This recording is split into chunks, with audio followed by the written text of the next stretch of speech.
This week on Still, Kiwis and Characters in Motorsport, I meet a man simply known in hot rodding circles as Kiwi Kev, and catch up with New Zealand Motorsport Wall of Famer Dave McMillan and learn a little about how aircraft and motorsport all come together.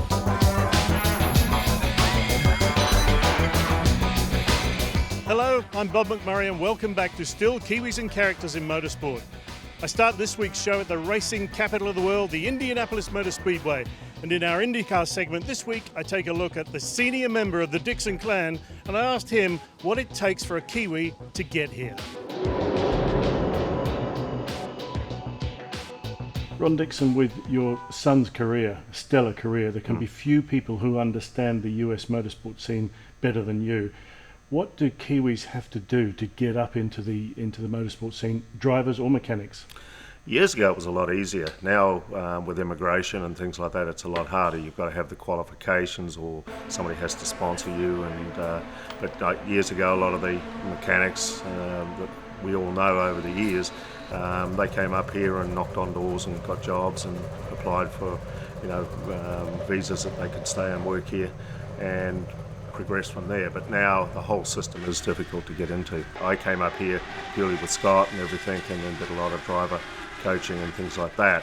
But for the engineers, mechanics and things like that, they have to have some sort of qualification that entitles them to come to the US and to work here. And what about drivers? I mean, a driver can still come up here and drive a season of racing without the sort of green card thing?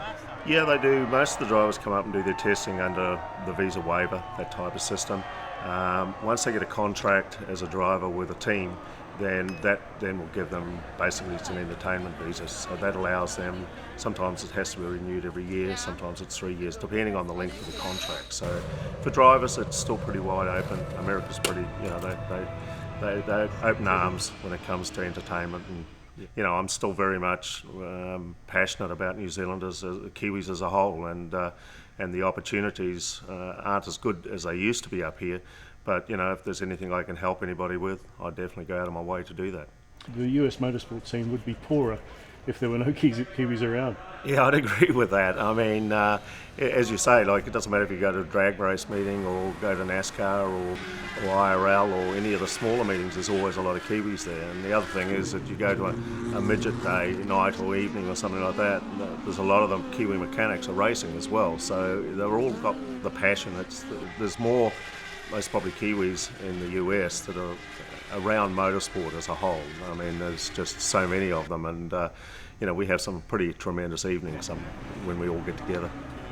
So the secret is then same as before, but way more determination. Yeah, that's right. I think it's just like everything, the economy, nothing's helping at the moment, so it's just a matter of determination, and the big thing is Kiwis have got good work ethics, and I think that gets them a long way.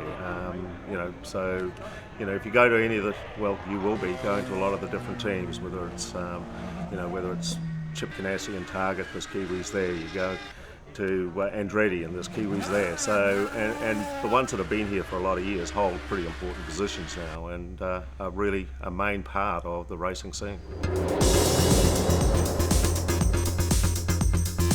Leaving Indy for a little while now and back here on the West Coast, and the city of Ventura sits about an hour and a half north of Los Angeles.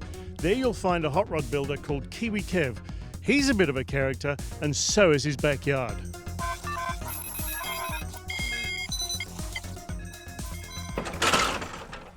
Kevin, I don't really know where to start, so we'll start at the beginning. Where and when did your love affair with hot rods start? I remember from being about 12 or 13, being hooked on reading hot rod magazines and building a lot of model cars, and around the same time the movie American Graffiti came out, and that was a big influence, and that was also when the Champion Dragway opened at Mary, and I used to, I lived close enough where I could go to a lot of the racing down there, and it's never slowed down for me, just always been hooked on it since then. How did you learn to chop cars? You just don't get hold of a car and take the top off. Probably reading a lot of the magazines, you learn a lot of these things if you kind of pay attention to what's going on in there, and just looking at other people's stuff, and they weren't always done right at the start, so you teach yourself as you go. You make some mistakes along the way, and like in most things, that's how you learn. And what brought you to America? When I was in my late teens, I used to get very jealous of people that would go on trips to America, so I planned one for myself, and I came for like a 3-month trip, and on that trip I met a guy who told me when I left that if I wanted to come back and work, he'd put me to work. So, I just decided that's what I wanted to do. I just made the big move and did it, and I didn't know how it was going to work out, but I figured it would be a good adventure, and it's worked out pretty good for me. So was it a dream of yours to do this, or did you sort of get into it by accident? Well, I'm not sure what you mean, do what. It's just life for me. So I feel like I'm kind of living a dream, or how I want to live. Hot rodders life, I guess you'd call it. I get to go to a lot of events over here that I always used to. Even though it's a long time ago now, some of the same events are happening. Like I just went to the LA Roadster Show and Father's Day Swap Meet, and I did that on my first trip also, and that was 30 years ago, and I've been going to every one since. I only missed one in 30 years, so I guess that's still living the same dream I had when I first came over. Now, you're a bit of a legend in hot rodding circles. No, I don't think so, man. You've been talking to the wrong people. How many cars have you actually turned into hot rods? Well, not that many, really. For myself, maybe, and the ones that actually made it to the road, probably 5 or 6 or something like that. I've done a lot of work for local guys over the years. I worked, full-time 12 years doing just hot rod fabrication in my backyard shop, and there's when I think back, there's a lot of, but they're not all complete builds. It's just some guy might want a set of headers built, another guy might need a floor built. It's just whatever they needed, I'd do it for them if I was capable. So building hot rods was actually a business for you? Never in New Zealand. When I lived in New Zealand, I worked first in a little shop that built horse trailers, and then I worked for Demet Fruhoff Trailers, so that's big truck stuff.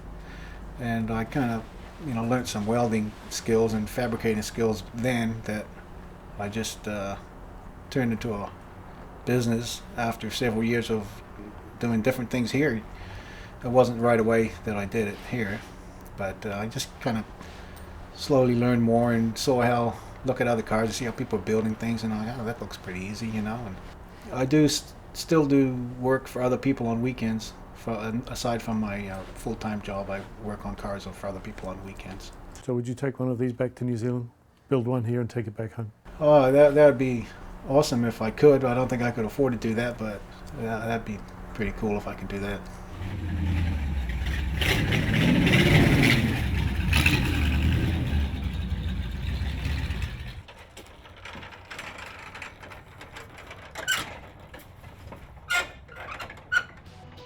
The beaches of Southern California in the summer. More from Kevin in an upcoming show. But after the break, it's back to Indy to look at the business of sport with 3 very different Kiwis. That's all after the break on Still Kiwis and Characters in Motorsport.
After many years with the Andretti Green racing team, Kiwi Dave decided to venture out into a little business venture of his own.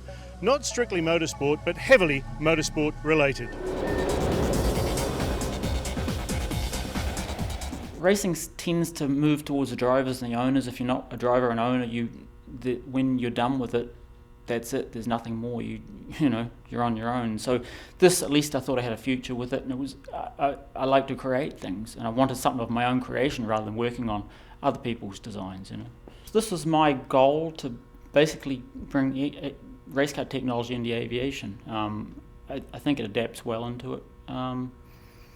There's a lot of benefits to it: weight, crashworthiness, that sort of thing, and I think it's been a good way to go.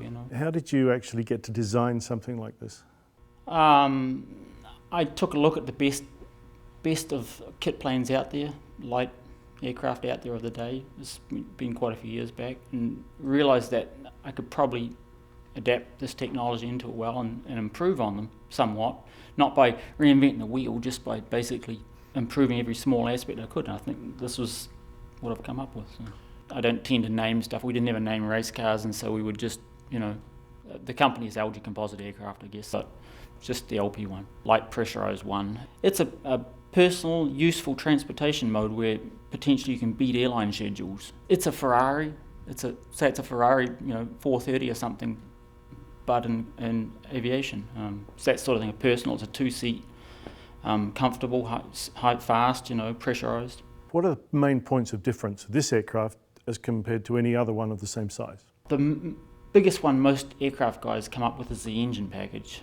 It's based off a Corvette engine. I've turbocharged it, turbo-normalised it, and not done a lot to it, but there's not a lot of aircraft stuff in this plane. It's all race car type, automotive type stuff. With this engine and the weight of the aircraft, there must be a very big power to weight ratio. It shows about a 5,800 feet per minute climb, and a 385 mile an hour cruise at 29,000 feet. So it's certainly moving along. You're covering over 6 miles per minute, and sea level pressurization at that altitude. So typically they are over 100 mile an hour slower than this. Slower? Yeah. It's 160 kilometres an hour slower than your aircraft. And less fuel efficient, presumably, because this will be lighter. It's quite a fuel efficient engine. It's modern electronic fuel injection, closed loop. And the airframe is quite a bit lighter. That's where I save a lot of it. And I'm willing to fly at high altitudes for low drag. Now, the aircraft has not flown yet. When's the maiden flight going to be? Early spring next year is what we're aiming for. So I've got a lot of work ahead of me, of course. Down the road, there's a potential for a 4-seat. This being a modular aircraft, I could use a lot of the components with it and just adapt up to a 4-seat design. And being a business, you've got to sell them. Have you sold any yet? I've now taken 5 deposits, so I'm looking pretty good. That's picked everything up quite a long way. I think that's a testament to people believing in what this is, without it being ever flown yet. So. You have a pilot's license yourself? No, I'm not a pilot. No. But I guess most race drivers don't have a constructor's license either, do they? True, right, yeah. I'm on the builder side of it. I'll eventually get a pilot's license, but it doesn't help this project right now, so I just don't do it. So Algae Composite Aircraft as a company, where do you see yourself and the company being in, say, 5 or 10 years' time? We're producing these kits, a reasonable number of them a year, not ever huge volume, but just enough to satisfy demand. And we're working on 4-place and maybe other projects, but it's confined to this right now. So we could see one of these in New Zealand in 2-3 years' time? Quite easily, yeah.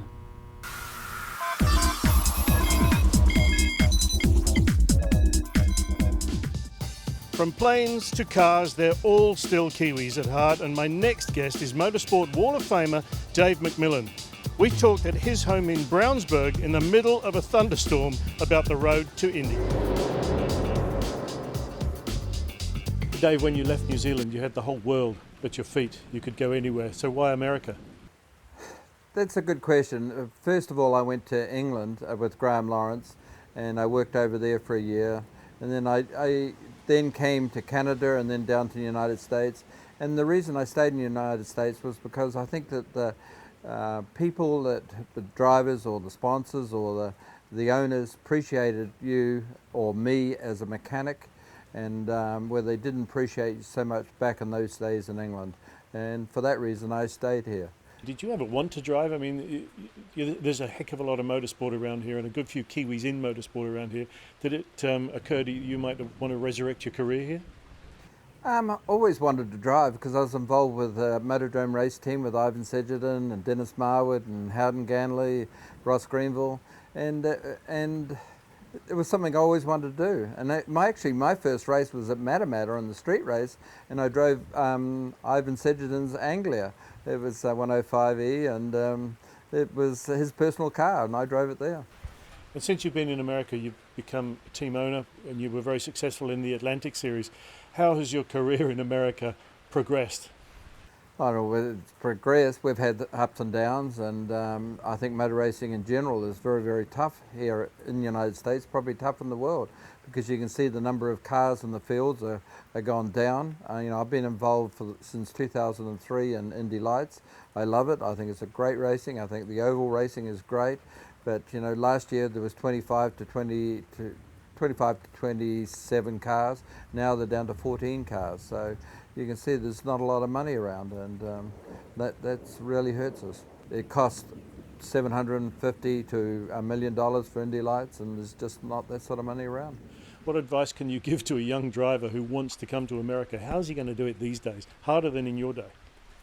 Very much harder, because what it costs now is 4 times as much.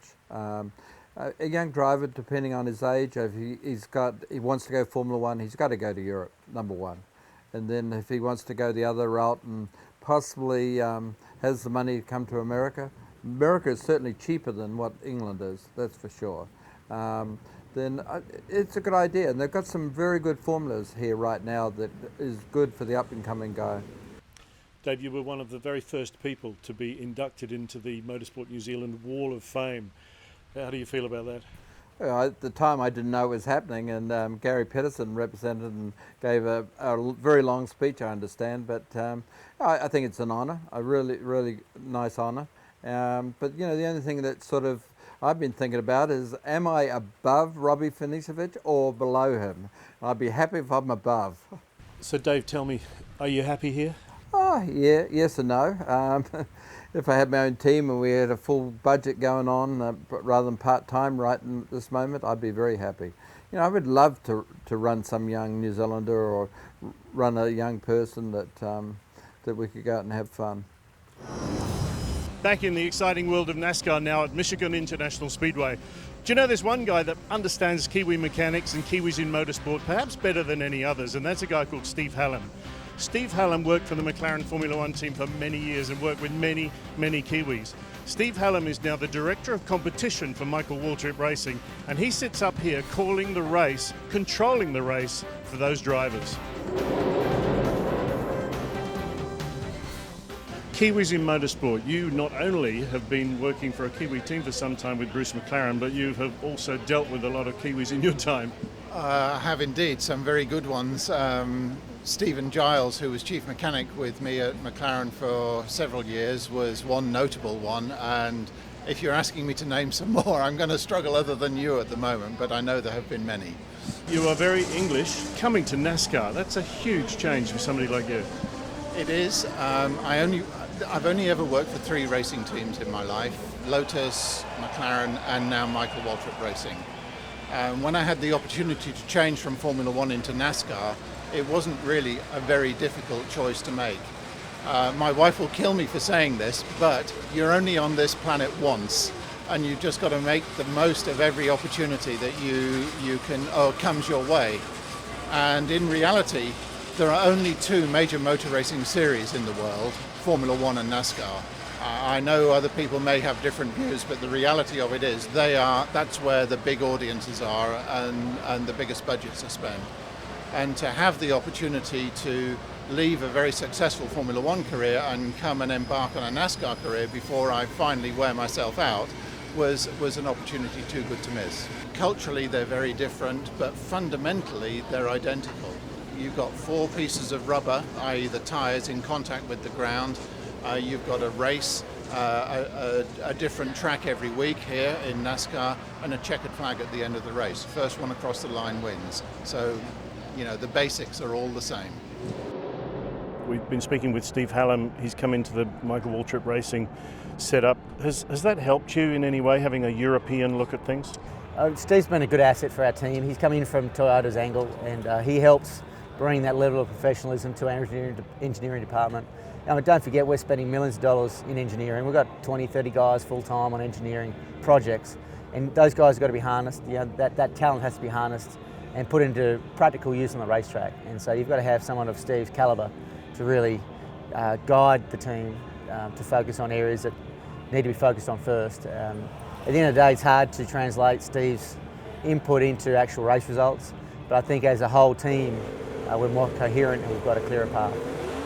Steve, one question I have to ask. 3 o'clock yesterday afternoon, we noticed all the garage doors going down and everybody clearing off home. The garage opening and closing times and the concept of this has been really refreshing for me, because in Formula One, as you know, with the exception of Saturday evening at 6:30 when the car's going to Parc Fermé, from the moment you arrive at the track to that point in time, you could be awake all of those hours. Hopefully you would never have to be, but you were not constrained in any way.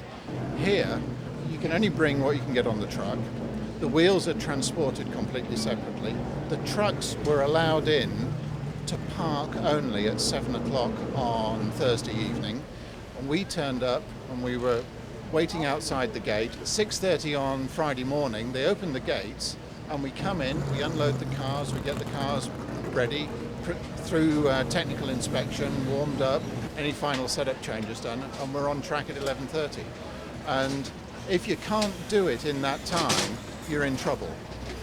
So, and then it closed, we did practice and qualifying, and the garage closed at 6:30 on Friday evening. And you had to be ready to get going the next morning when it opened at 9 o'clock, closed again at 3 o'clock. In that window, we did 2 practice sessions and our race preparation. And we come in this morning, garage opened at 7. We did our final race prep, and as you can see, the cars are going through technical inspection now. So if you had, in the last couple of laps of the free practice, we called it yesterday, a fairly major, you're in deep doo-doo. Well, we've got a backup car up there, which you can have use to that keep up straight there. away. Okay. If you pull it out and use it, and you can only use it if the NASCAR officials say, okay, we can see that's not repairable in the time frame that you've got. You pull it out, you start at the back. Fascinating. Conceptually, it's fantastic. Everybody gets a night's sleep. Everybody gets to have dinner sitting down in a relaxed state. No one's eating on the run. It's very, very controlled. It's wonderful. Well, Steve Hallam's busy race day finished some time ago, but you can see the crowd. This massive crowd here at Michigan have got no intention of going home yet, and nor have I, because I'm going to get myself a t-shirt.